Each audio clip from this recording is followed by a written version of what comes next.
లబ వనమాలిక రా రా రావే.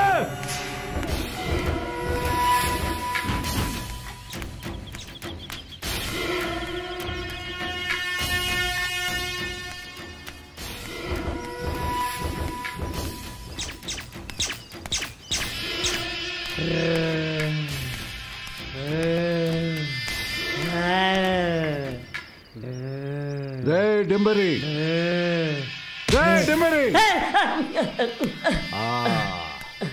బేతాళ మాత పూజకు సిద్ధము చేసినవా? అంతా సిద్ధమే గురువా. పదా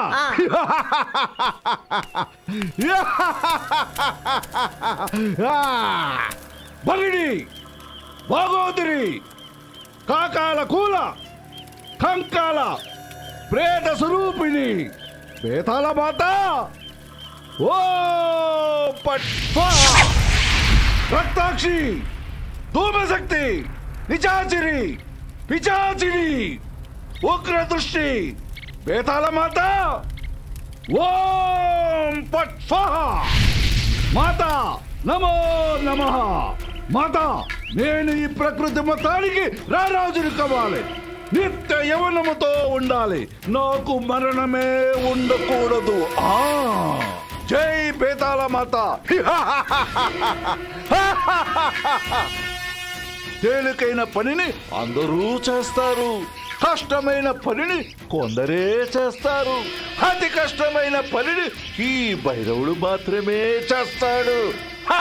ముందు ఆ వనకన్ని ఆచూకి కనిపెడతా, ఆ తర్వాత దాన్ని బలిస్తా. లబ లబ లబ లబ వనకన్య. ఓం బేతాళ మాత, ఓం బేతాళ మాత.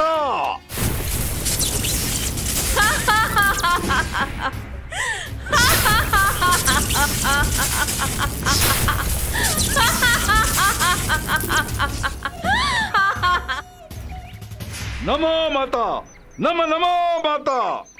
అఘోరా, ఎందుకు పిలిచావు? మాత, ఎంత వెతికినను వనకన్య కనిపించడం లేదే. ఆమె కనిపించే మార్గమే లేదా? ఉంది అఘోరా. ఎక్కడైతే ఎండిపోయిన చెట్లు చిగురిస్తాయో, ఎక్కడ వాడిపోయిన పువ్వులు వికసిస్తాయో అక్కడ వనకన్య ఉంటుంది. విజయోస్తు.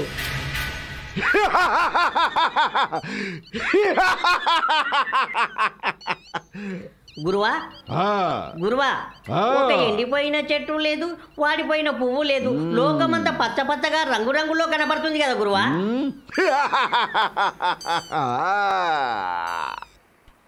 జై బేతాళ మాత, జై జై బేతాళ మాత.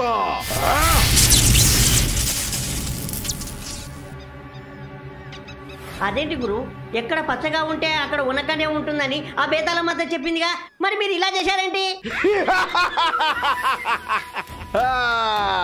రే, బేతాళ మాత ఏమి చెప్పినదరా? వనకన్య ఉన్న చోట ఎండిపోయిన చెట్లు క్షణంలో చిగురుస్తాయి అని చెప్పింది కదరా. నువ్వు ఇక్కడే ఉండి వనకన్య వచ్చినచో చెట్లు చిగురించును వెంటనే మాకు తెలియపరచము. క్షణంలో ఇక్కడ వచ్చి వనకన్యను చెరపెడతా, దాని బేతాళ మాతకు బలిస్తా. లబ లబ లబ లబ వనకన్య.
యువరాణి! యువరాణి,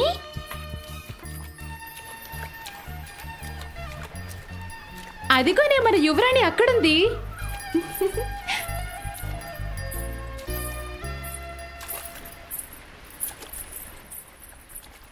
యువరాణి! యువరాణి, నిన్న భూలోకంలో ఒక దృశ్యం చూసాం. ఏంటా దృశ్యం? అది ఒక అందమైన ఉద్యానవనం. అది ఒకప్పుడు పచ్చగా కళకళలాడుతూ ఉండేది, కానీ ఇప్పుడు అది ఎండిపోయి చాలా భయంకరంగా కనబడుతుంది. అలాగా? మాకు ఆ దృశ్యం చూడగానే చాలా భయం వేసింది. కానీ మీరు ఎక్కడ అడుగు పెడితే అక్కడ ఎండిన చెట్లు కూడా చిగురిస్తాయిగా. మీరొకసారి అక్కడ అడుగు పెడితే మళ్ళీ చిగురిస్తాయి. సరే.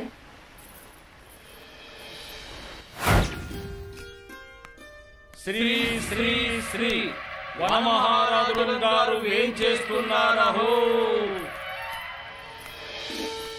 వనపోషక, వనరక్షక, వనమాలి, వన ప్రేమిక బిరుదాంకిత వనమహారాజులం గారికి జయము జయము జయము జయము జయము జయము జయము జయము జయము జయము.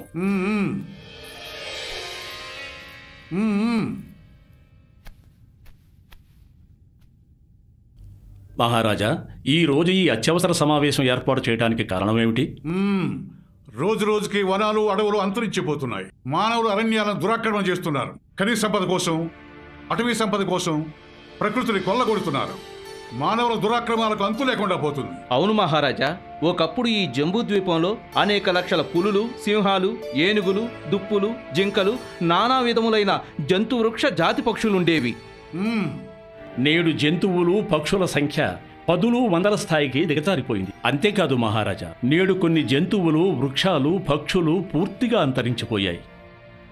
సమస్త ప్రాణికోటిలో తెలివితేటలు ఒక్క మానవునికి మాత్రమే సొంతం. కానీ ఆ తెలివితేటలతో అతడు విధ్వంసాన్ని సృష్టిస్తున్నాడు.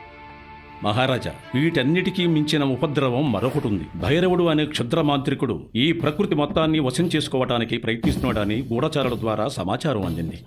అవును, ఆ భైరవుని గురించి విన్నాం. అంతేకాదు మహారాజా, తమ కుమార్తె వనకన్యను చెరపడితే ఈ ప్రకృతి మొత్తం వాడికి పాదాక్రాంతం అవుతుందట. ఏమిటి? నా కూతురు వనకన్యను చెరపట్టడమా? ఏమిటి కర్తవ్యం? వాణ్ణి అంతం చేసే శక్తి మనకు లేదు. మనం రక్షించేవాడు ఎవరూ లేరా? ఉన్నాడు ఉన్నాడు మహారాజా, ఉన్నాడు. అభివందనం గురుదేవా, ఆశీనులు కండు. శుభమస్తు. మకర నక్షత్రం 1వ పాదంలో సింహరాశిలో జన్మించిన 15 సంవత్సరాల వయసున్న బాలుడి చేతిలో వాడికి మరణం సంభవిస్తోంది. ఆ క్షుద్ర భైరవుడి జాతకాన్ని పరిశీలించిన తరువాత నాకు ఈ విషయం తెలిసింది మహారాజా. అయితే సింహరాశిలో జన్మించిన ఆ బాలుడు ఎక్కడున్నాడు గురుదేవా? ఓం అగస్య, ఓం వనస్య, సుప్రీం భళ.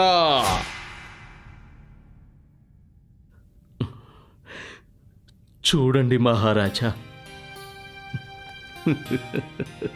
ఆహా